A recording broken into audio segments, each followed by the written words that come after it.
Take a look in a book, take a look in a book. What you're gonna find will open up your mind, from Shakespeare's lines to Mother Goose rhymes. When you learn to read, you set yourself free. Just open up a book.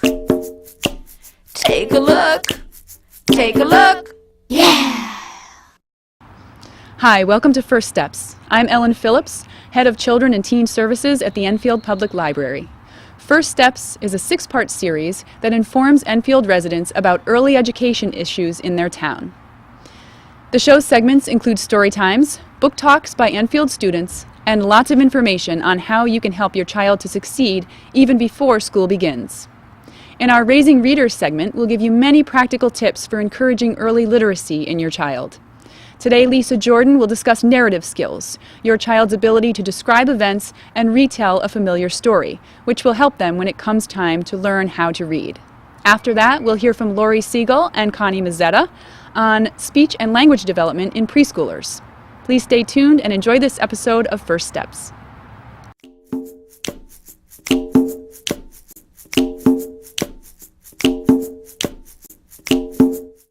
Hello, my name is Lisa Jordan. I am the kindergarten teacher at the grammar school at Summersville.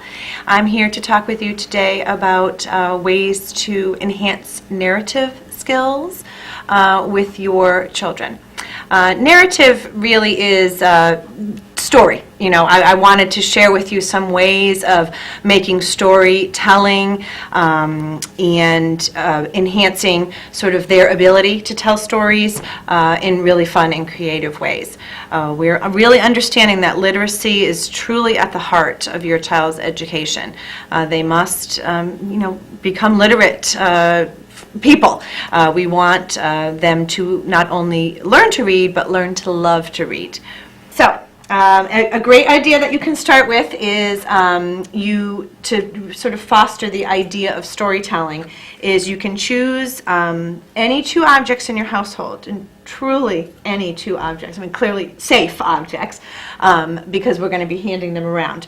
But you can. I chose a little teddy bear and I chose a plastic boat just to show you that really you can choose any 2 objects that you have, and we're going to start to tell a story. So I would start the story just to sort of get the ball rolling. So I would say, once upon a time, there was a little brown bear who really wanted to go for a ride on a big ship. He was deciding that it was the time in his life for him to go on a cruise on the ship, using that good vocabulary. So off he went to find the dock and to see if there was a ship in the dock that he might be able to board. Then I would hand them to my friend. They would continue the story. So you are starting a beginning of a story for them, and they are going to continue that story and pass this around. Again, a wonderful activity to do while you're preparing dinner. If you have more than one child, you have them around the dinner table or they're waiting. Maybe they're having a little snack before dinner. This is something that you can and they can also choose the objects for you for the next night. You might want to keep them in a little basket. Let's put the story objects in the basket for tomorrow, and really make it quite an exciting affair for the next day. A wonderful activity that children enjoy, grown-ups not so much, but you'll get used to it, is role-playing. Role-playing for children is a really interesting way for them to sort of enter a literary world. So if an easy one and a good start is Goldilocks and the Three Bears. And we need to remember that children don't judge us the way that adults judge us. I do things with children in my classroom that I would never consider doing in front of grown-ups. The singing and the dancing. We do yoga.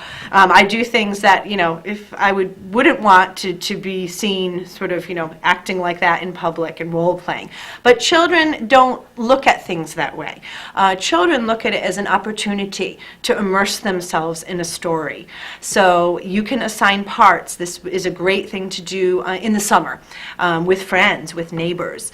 Gather some children. You can even make invitations. Again, purposeful writing. Send out just invitations in people's, put them in people's newspaper boxes who would like to join our play.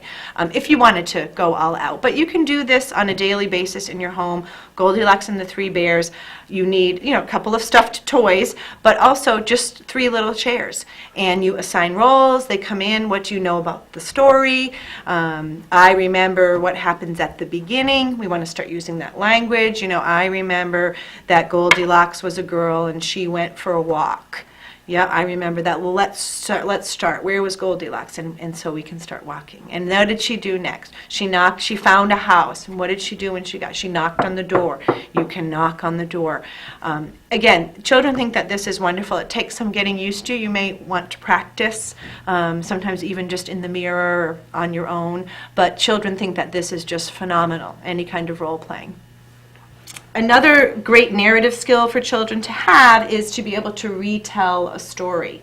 So we read Mrs. Wishy-Washy. I use this book for many, many, many skills, but it's a wonderful one to use for retelling skills. So we read the story, "Oh, lovely mud," said the cow, and she jumped in it. "Oh, lovely mud," said the pig, and he rolled in it. "Oh, lovely mud," said the duck, and she paddled in it. Along came Mrs. Wishy-Washy, "Just look at you." Again, another really fun one to role play, but for retelling, this is a nice one. And I'll often tell the children, I want you to really, really listen and think, because I'm going to be asking you some questions about this book. We need to remember it needs to be simple, repetitive text. We need to remember that the age of a child's brain equals the minutes of attention that they can give us. So if you are working with a 4-year-old child, it takes you 2 minutes to read the book. They are going to be able to retell the story for 2 minutes, and then you need to let them go do something else.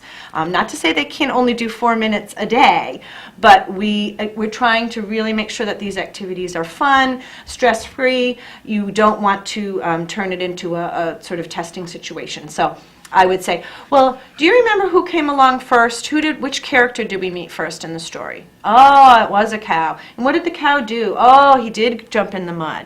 And do you remember who came next? Yes, it was a pig. What did the pig, do you remember what the pig did? Oh, he did roll in the mud. You're right. You know that story. You just told that to me.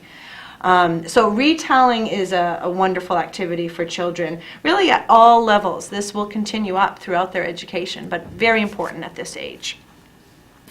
A fun thing to make with kids is puppets and story props. So I have, this is for Goldilocks and the Three Bears. Again, great, fairy tale. The kids love it. They'll know it. They can retell. These are magnetic. So if you have, I have a big chalkboard that's magnetic, but if you have a whiteboard that your children draw on or your refrigerator, that you can make the magnetic story props. So they'll put these in order. So they're looking, oh, there's Goldilocks, and you can tell the kids helped me make these. So they colored these in. There's a bowl of porridge. They can retell the story this way. And another really fun way is to do things just on popsicle sticks. So there's Papa Bear's bed. This one is nice because it has, some writing in it. You might be able to say, let me see. That's a papa. Who do you think that belongs to? Somebody that begins with pa. Oh, must be Papa. And there's Mama Bear. And these are, again, fun activities. You can have, your child can be sort of crouching down under the dining room table and, putting on the little show. So, and also provide them an opportunity to do the show for you. So perhaps after dinner, when things are cleaned up and you're all relaxing after your lovely meal, you may say, I saw you working really hard on that Goldilocks and the Three Bears story. I would love for you to tell me that story using the puppets, and invite them to perform for you after dinner. Always a nice activity for them. You can make a tape. Is a great activity. We do a lot of listening centers. Tape recorders are very inexpensive nowadays. You only need one set of headphones, but if you record a story, perhaps when your child's napping or maybe they're playing with a friend, you can read some of their favorite stories. I would recommend that you only do one story on one side of a tape. It's too hard for them with the fast forward and rewind. So that way they just have to learn to push play. You can tape a story for them when you have a moment. And that way if they're underfoot, you're making, again, I'm always going back to the dinner hour. That always seems to be a very hectic time for families. That is an opportunity for you to say, oh, I can't wait for you to go look in the listening basket because I put one of your favorite stories on a tape today. And, you know, you can bet they're going to run and find out what book it is that you put on a tape for them to listen to while you're busy elsewhere. So making a tape is a great way to enhance their narrative skills. Verbal storytelling is another really important skill that I think, again, is another one that we seem to be losing. Another one that we seem to be losing, not that it's with this right now, is nursery rhymes. Children aren't being, not all, many are not being exposed to nursery rhymes. And that is, they are an important part of early literacy. They are fun, they rhyme, they're predictable, they're something that have been around forever. They are sing-songy, they really appeal to children, nursery rhymes. So it's just a little something to put in there, is I hope that parents are still exposing their children to nursery rhymes because they're very important. But verbal storytelling is, it's a skill, certainly like role-playing. It's something that you have to become more and more comfortable with. But what I try to do is start with a book that I'm very comfortable with to begin with. So something like Mrs. Wishy-Washy that I have used for 19 years, so often during a school year, I could certainly retell that. It's a little short, it's not that exciting, it's probably not a wonderful, rich story to tell, but it's a start. So if it's something that you're not that comfortable with, start small. And as you gain confidence, you will be happy to sort of take on larger stories. And you have to read them many, many times to sort of get them memorized. And remember that your child will think that this is all wonderful. They will not judge that, you know, oh, you forgot that part where, you know, the frog fell in the puddle. They are just looking at it as a wonderful opportunity to share with you and listen and really being actively engaged with that type of thing. That's a great way to do that. What I like to do is talk a lot with children about the character, setting, the feelings of the character. These are all things that will tie in really nicely in the future with writing as well. As your children begin, you know, a formal education in school, they're going to be, you know, expected to do more and more writing, and you're wanting them to become more independent with that. So if they have it in their repertoire, we know that the children, all people, we are a sum of our experiences. We are simply a sum of everything we've experienced in our lives. So if your child is coming into school with all of this knowledge, they know what these things mean, then there really will be a little step ahead of feeling comfortable sort of incorporating that into writing. So I use a doll to teach this to children, but we talk first, you know, about the character. So in Mrs. Wishy-Washy, we might say, you know, who was the first character that you met in this story? It was a cow. And where is the cow? We call that the setting where he is. The cow is in the mud, so the cow must be outside. And how do you think the cow feels? You know, look at his picture. You know, we really want to delve into those sort of illustrations. How do you think he's feeling? Look at his face. Oh yeah, I bet he feels happy. And this is a really good one for that, because as things go along, if you're not familiar with the book, you know, Mrs. Wishy-Washy sees them, you know, we love this picture because she's, you know, really, really cross. You can just tell. So we talk a lot about feelings. Her character, where is this setting? Oh, now they're in the tub. And what's wonderful is she washes them all. They all look lovely. And then she goes away, and the animals go away. And then at the very end, they go back into the mud. So the children just get such a hoot out of this. And then we also talk about, well, what do you think would happen next? Like if we were going to continue this, what would, and then they realized we would just go back to the beginning, that the cows in the mud, the pigs in the mud, the ducks, and along came Mrs. Wishy-Washy. So what I really find valuable with this is finding a way in of character, setting, how are they feeling. Those kinds of skills are really important for a child to have. So the last thing I wanted to, encourage parents to be doing with narrative skills is making sure that your child is really being exposed to a variety of literature. So, in school we call that genre. So I'm looking for that they are reading some nonfiction, or you're reading to them some nonfiction books. You want the factual books. You want to certainly read some fiction. We want to expose them to fairy tales. We want to expose them to tall tales, reading about, Paul Bunyan, and reading about, Johnny Appleseed with the pan on his head. And, those are wonderful, wonderfully rich things that we really should be expressing with our children. Poetry is another one. Shel Silverstein, he's a very, very sort of quirky kind of author. But the children, I find him very quirky, but the children absolutely think that he is off the wall funny. And any way that I can get in sort of getting them, exposed to as many different types of writing and literature, the better.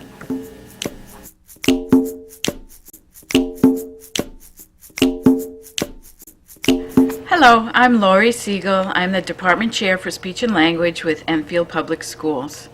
Today, this segment is going to talk about speech and language milestones for children between the ages of 3 years and 5 years. I'm Connie Mazzetta. I'm a special education teacher with the Enfield Public Schools, and I'm going to provide information today for things that you can do at home to help develop your child's language skills. There's always a big variety in skill acquisition in children. Not every child develops at the same rate or in the same direction as his buddies or siblings. We are not concerned as long as skills continue to develop. If you think, after listening today, that there are some red flags or that you have some concerns about how skills are moving along for your particular child, you can contact Enfield Public Schools, and we'd be happy to answer any questions you have. We'll also give you some information about other resources that are available for you to review when considering how skills are developing in your child. The first age range we're going to talk about today is children who are just turning 3 years old. When we meet a 3-year-old for the first time, a speech pathologist would expect that the child has just about a word for everything he wants to talk about. They may combine 2 or 3 words together to form short sentences, and the speech of a 3-year-old is understood by people who are most familiar with the child. We often hear a caretaker come in and say, "Well, I understand everything they say, but not everyone else does." And when a child is newly 3, that's still a very normal skill. A 3-year-old often will request someone to pay attention to an object by labeling the name of the object.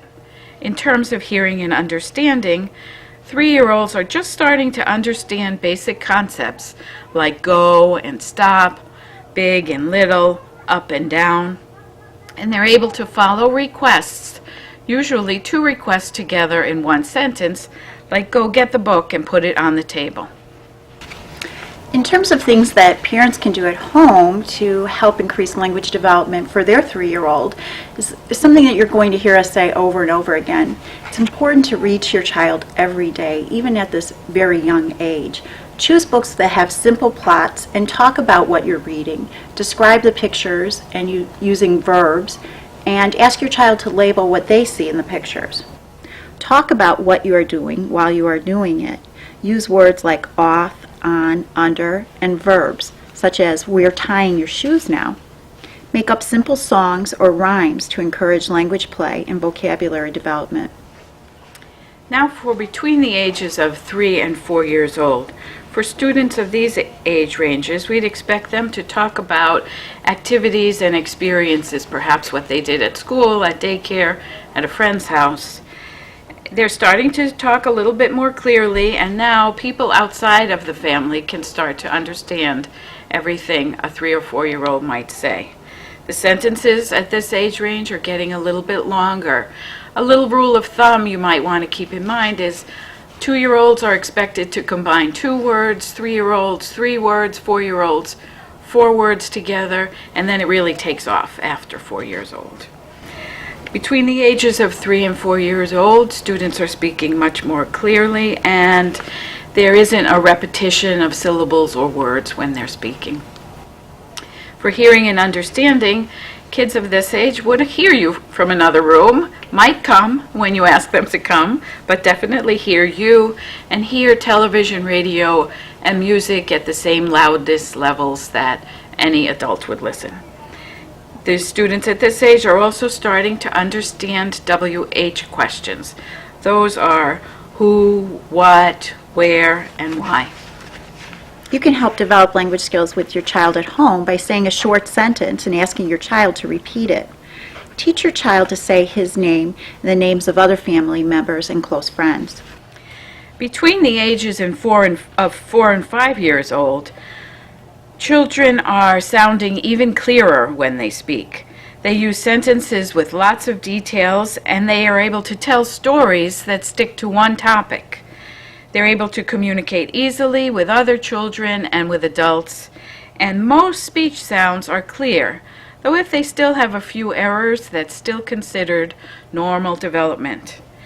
The grammar or sentence structure of students between the ages of 4 and 5 years old should be much like that of an adult. In terms of hearing and understanding, between the ages of 4 and 5 years old, children should be able to listen to a short story, preferably one that has a lot of pictures in it, and answer some simple questions about the story. They should be able to understand much of what is said at home and at school. Introduce concepts of categories to your child at home in a natural setting or while you're out by having them help you sort groceries when you're home, like the cereal all goes in this cabinet and the cans go here. Or if you're out shopping, have your child help you pick out the yellow apples and put them all in one bag and the bananas in another bag. Play riddle games with your child, such as telling them, I am an animal, I have a long tail and fur, I say woof, what am I? Ask your child to give you riddles as well. Ask questions and talk about any TV shows your child watches, such as ask them who was in the show, what happened first, where did the story occur. Have your child help you plan errands or write shopping lists. Ask your child, where should we go first, the bank or the gas station? What kind of fruit should we buy? Make sure your child sees you writing the information down. Those are the highlights of speech and language development between the ages of 3 years and 5 years old. If you have any additional questions, you can contact the American Speech and Hearing Association. That is the professional organization for speech pathologists. The website is www.asha.org,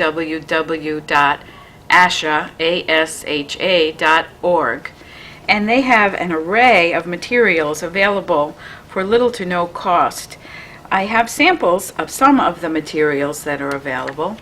This one is called How Does Your Child Hear and Talk? It's almost like a simple test. The right-hand side refers to milestones that are expected for hearing and understanding. The left side refers to milestones related to talking, and it spans from birth all the way through to 5 years old. A parent would read each milestone and then just simply answer yes or no to each skill that's listed. And if there are 1 or 2 no's, it's considered a caution statement, and you might want to contact your school for additional information. If you got 3 or more no's, then it's time to contact your school for sure and have the speech pathologist speak with you about your child. Another pamphlet that's available through the American Speech and Hearing Association is called Getting Ready for Reading and Writing. And although we didn't talk about school-related milestones, information is available about what skills are expected at each range in the area of reading and what skills are expected at each range in the area of writing. If you would like any more information or to speak directly to someone in Enfield Schools Pupil Services Department, we can be contacted at 253-6519. Thank you for watching us today. We hope you enjoy the rest of the programming. Remember, again, the children develop at a different rate, but if you have concerns, we are available to help answer your questions.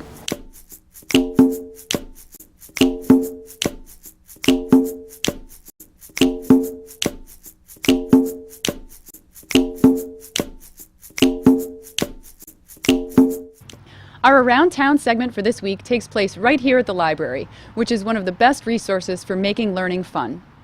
Rhyme Time is the program for our youngest patrons, ages birth to 2, and their parents. Drop in on Monday mornings to sing and rhyme with us, a fun way to develop early literacy skills.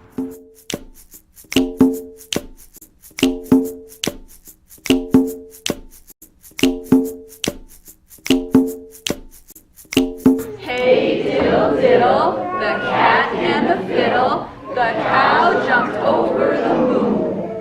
The little dog laughed to see such sport, and the dish ran away with the spoon. Good job. You want to do that one again? Let's do it one more time. Hey diddle diddle, the cat and the fiddle, the cow jumped over the moon. The little dog laughed to see such sport, and the dish ran away with the spoon. All know this one. Ready? Top. Hickory dickory dock, the mouse ran up the clock. The clock struck one, the mouse ran down. Hickory dickory dock.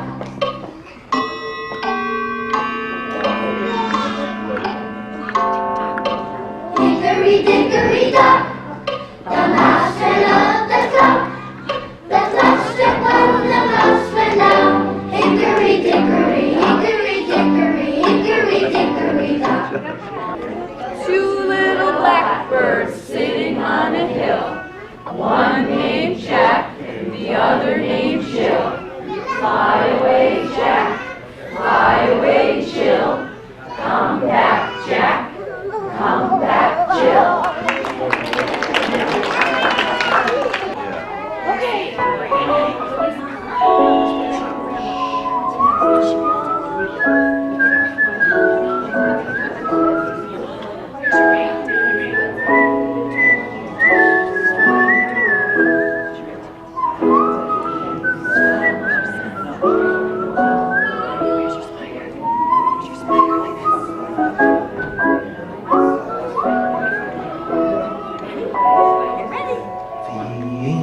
Wincy spider went up the water spout. Down came the rain and washed the spider out.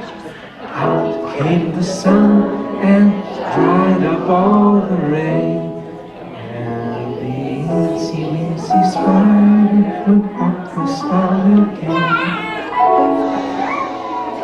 And then the little spider began to weave her thread of gossamer and silk. She spun herself a bed. Round and round she went till all her work was done. And soon a magic web lay gleaming in the sun.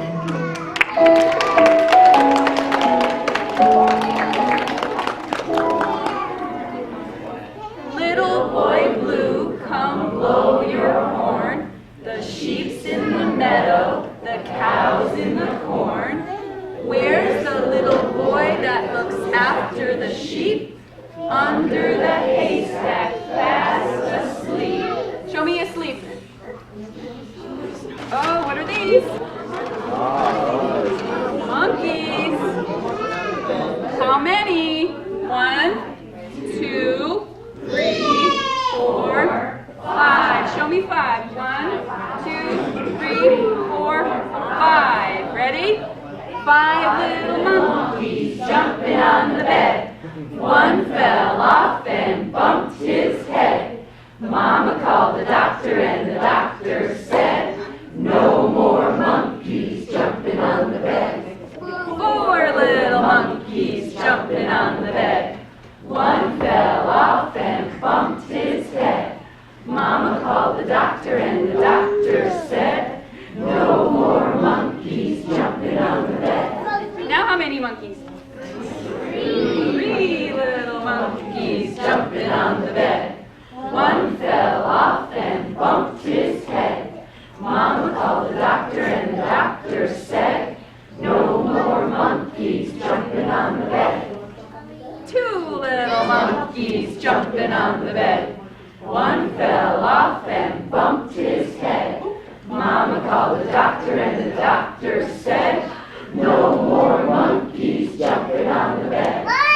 1 little monkey jumping on the bed. One fell off and bumped his head.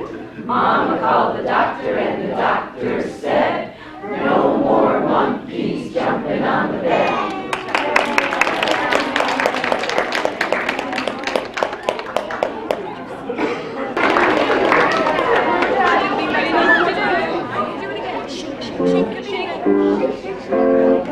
Have to listen.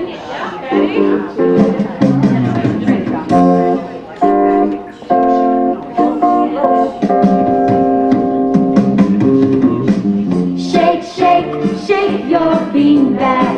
Shake, shake, shake your beanbag. Everybody come on, shake your beanbag. Shake your beanbag, don't let it drop. Let's all do the beanbag rock. Hold the beanbag on your head. Hold the beanbag on your knees. Hold the beanbag on your tummy and wiggle around if you please. If you please. Hold the beanbag way down low. Hold it high in the air and don't you let it go. Now shake and wiggle 'cause you're doing the beanbag rock. Shake, shake, shake your beanbag. Shake, shake, shake your beanbag. Everybody come on, shake your beanbag. Shake your beanbag, don't let it drop. Let's all do the beanbag rock. Hold the beanbag on your elbow. Hold the beanbag on your toes. Hold the beanbag on your ear. And let me see you wiggle your nose. Wiggle your nose. Hold the beanbag way down low. Hold it high in the air and don't you let it go. Now shake and wiggle 'cause you're doing the beanbag rock. Shake, shake, shake your beanbag. Come on, come on, come on, shake your beanbag. Shake, shake, shake your beanbag. Stop. It's called the beanbag rock.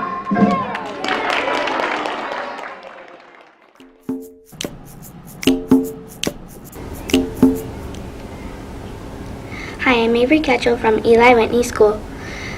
My book is So Be It. So Be It is a book about a 12-year-old girl named Heidi.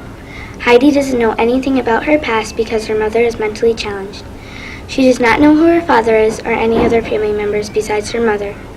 Heidi and Mama live with Bernadette. Bernadette is an old woman who found Heidi and Mama outside of her apartment. Bernadette takes care of them. Mama knows 23 words. Most of them are normal except for one word, soup. Heidi is determined to find out what soup means. To do this, she has to go to Liberty, New York. When Heidi does, all the secrets unravel. But to find out what the mystery's answers are, you must read So Be It by Sarah Weeks. What's your name? What's your name? Hi, my name's Nicholas Nasinki. I'm in 6th grade. I'm in kindergarten. This is the library. Show them the book. Show them the book.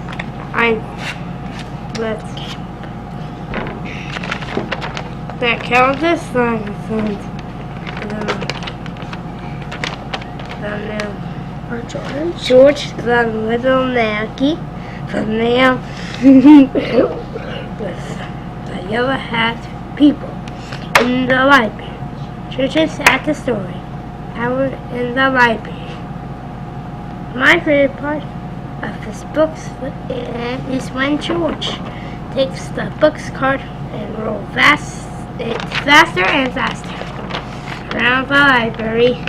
And this book's about a little monkey named George who goes to the library. He got 2 stories. Howard, the library, is reading a book about bunnies. George sees a book about dinosaurs. George takes the dinosaur book. Then George finds a book about sharks and a book about elephants. George was begin to nosy in the library. Elephants. He finds a cart and rolls it faster and faster around the library. George catch the cart, Leo, the books to you think will happen to George Truth. You want to know read. The book is George. This is the library. Hi, my name is Maggie. I am a student at Eli Whitney School, and I'd like to tell you about one of my favorite books. Clementine is a 3rd grade girl just like me. She lives in the city in an apartment, which is not like me. Clementine does not like being named after a fruit, but she always calls her brother vegetable names, because everyone knows that vegetables are worse than fruits. But she does like to help people. Unfortunately, her helping sometimes gets her in trouble, like when she helped Margaret with her hair, and tried to help the workmen painting her building, and she always gets sent to the principal's office. If you want to find out about all the funny trouble Clementine gets into by helping people around her, you should go to the library and get the book Clementine by Sarah Pennypacker.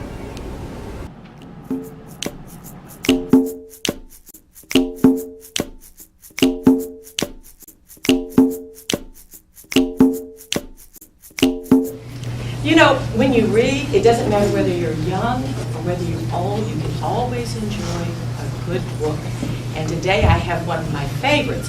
But before we do that, can you tell me what's on the front of this book? What is that right there? A frog. A frog. And what do frogs do? Jump. They jump. Can you jump? And what do they say? Ribbit, ribbit. Can you do this with me? Ribbit, ribbit, ribbit, ribbit.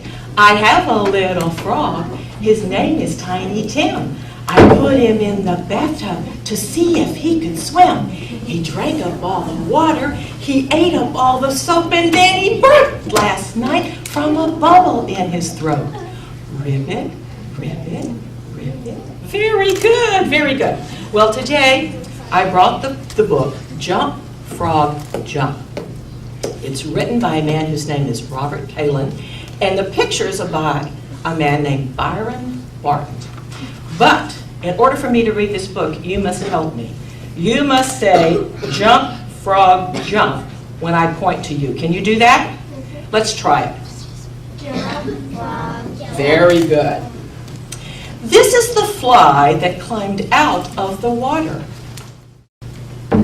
This is the frog that was under the fly that climbed out of the water. How did the frog catch the fly? Jump, frog, jump. Very good. This is the fish that swam after the frog that was under the fly that climbed out of the water. How did the frog get away? Jump, frog, jump. There he goes. This is the snake that dropped down from a branch and swallowed the fish that swam after the frog that was under the fly that climbed out of the water. How did the frog get away? Jump, jump, frog, jump. There he is. It's a good thing, isn't it? This is the turtle. Do you see him there? This is the turtle that slid into the pond and ate the snake that dropped from a branch and swallowed the fish that swam after the frog that was under the fly that climbed out of the water. How did the frog get away? Jump, frog, jump. And there he is. Ooh, where did that come from? I didn't notice that right over there before. Hope it's not trouble for the frog. Yes, it is. This is the net that wrapped around the turtle that slid into the pond and ate the snake that dropped from a branch and swallowed the fish that swam after the frog that was under the fly that climbed out of the water. How did the frog get away? Jump, frog, jump. And there he is. He just missed this net. Look at that. Uh-oh, we have something else in our picture that wasn't there before. Who do you suppose they are? And what do you suppose they're looking for? What do you think? A frog. You think they're looking for the frog? What do you think? You think they're looking for fish? Maybe. Let's see. These are the kids who picked up the net that wrapped around the turtle that slid in the pond and ate the snake that dropped from a branch and swallowed the fish that swam after the frog that was under the fly that climbed out of the water. You see the little frog? How did the frog get away? Jump, frog, jump. What are they trying to do? Do you think they will? I think we need to see. Oh, look right there. This is the basket put over the frog by the kids who picked up the net that wrapped around the turtle that slid into the pond and ate that snake that dropped from a branch and swallowed the fish that swam after the frog that was under the fly that climbed out of the water. How did the frog get away? He's under the basket. Jump, frog, jump. The frog is under the basket. He can't get out. He needs a friend to help him. Do you think he's going to have a friend that will come and help him? Let's see.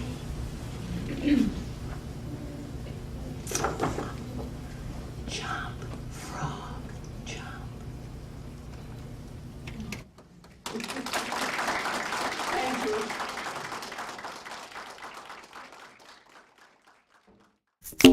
We'll close today with one more performance from the 2009 Connecticut Loves to Read Day, featuring Mayor Scott Copen and third graders from Prudence Crandall Elementary School.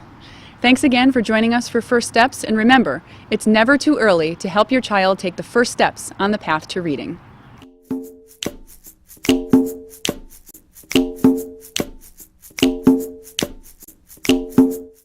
This story, Abe Lincoln Remembers, takes place one evening in 1865.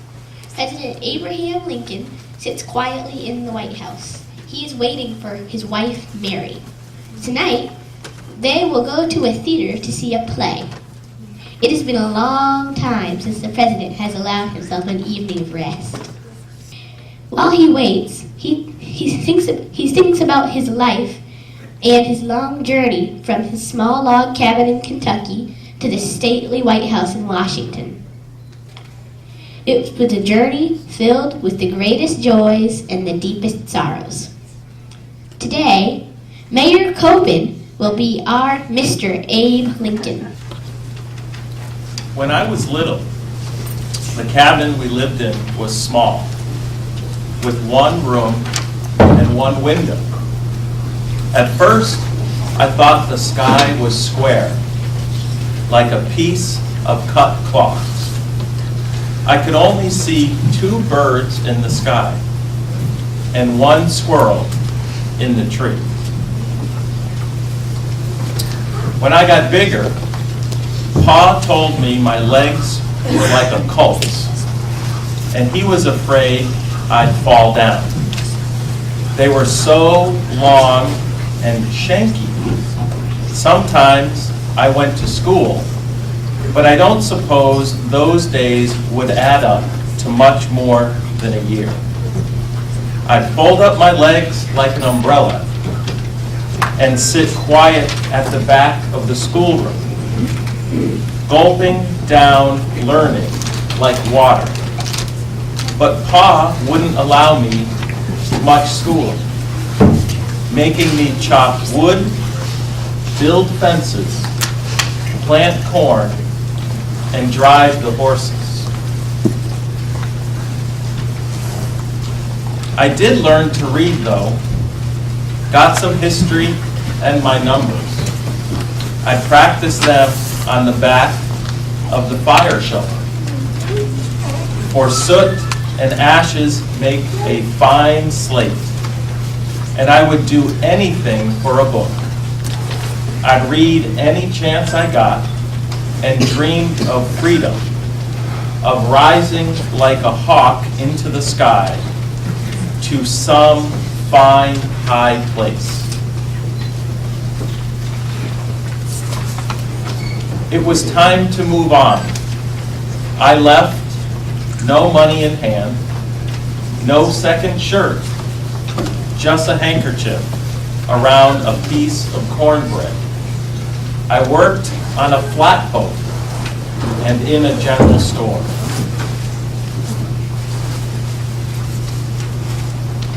When the storekeeper saw how I towered over the others, he bet I'd whip the best wrestler around. That was Jack Armstrong. We locked arms and bodies, swung back and forth, and then he downed me with a leg throw the rules did not allow. But I shook hands with him, and we became friends. I knew that being tall is not enough to make your way in this world. I needed words for that.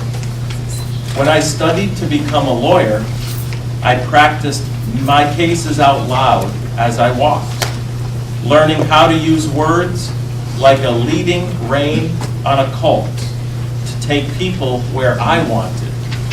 But when I ran for the legislature, I saw it would take a deal of tugging to persuade people that slavery was wrong. Then I found Mary, who agreed to be my wife. She was bright and brave, like a flag cracking in the wind, all color, rustle, and shine. When I ran for the Senate, she told me, "You will win, and someday you will be president." How I laughed at that, but later others thought the same. And I was nominated to run for the highest office. I talked and debated to show people we must be one nation, not part slave, not part free. When I won the presidency, we took our 3 sons, Tad, Willie, and Robert, to the White House. They were like balls bounding down a road, and people said they had no manners or discipline. I thought happiness more important than manners, though I didn't like it when Tad drove his cart and goats down the White House hall. But we had need of happiness then, for the great wound opened in the country and in my chest, the war. I tried to keep North and South together until it was clear that talk could not mend this great division. The dying grieved me so that I had a joke book in my desk to keep from weeping. And I was terrified that we would lose. I could not find good generals, and we lost as many battles as we won. But when we won the Battle of Gettysburg, it seemed the Union might prevail. When I went and saw all those graves lined up like the rails I used to split, I could hardly speak. Words could not lead me here, and I thought my speech a short, poor thing. I felt in the middle of some vast tug of war, until I thought my heart would break. Finally, our side has won. The country is not divided, and the slaves are free. I can be glad of that, though when I look in the mirror, I see how sorrow has dug lines in my cheeks. I told Mary that tonight is a time to be happy. As we wait to go see a play, I think again of that little house, the small window, the piece of sky with 2 birds and 1 squirrel. How much has come to pass since then? How much there is still to be done.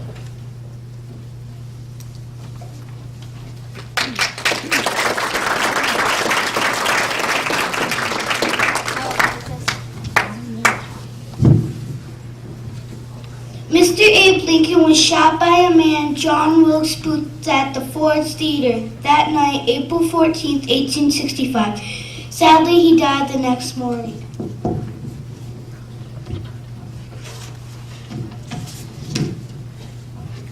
We shall continue to remember his words.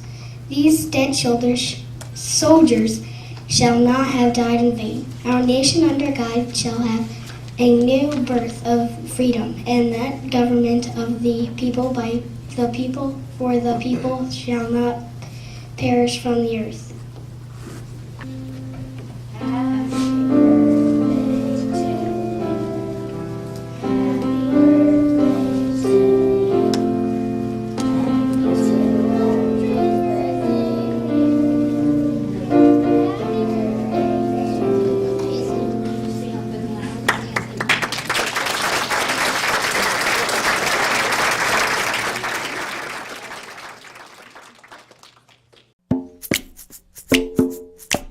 Take a look in a book, take a look in a book. What you're gonna find will get you hooked. Read a little more about your team, about the score. Just open up a book, take a look, take a look. Take a look in a book, take a look in a book. No matter what your age, turn a page, turn a page. You can open any door when you read a little more. Just open up a book, take a look, take a look. Take a look in a book, take a look in a book. What you're gonna find will open up your mind, from Shakespeare's lines to Mother Goose rhymes. When you learn to read, you set yourself free. Just open up a book. Yeah!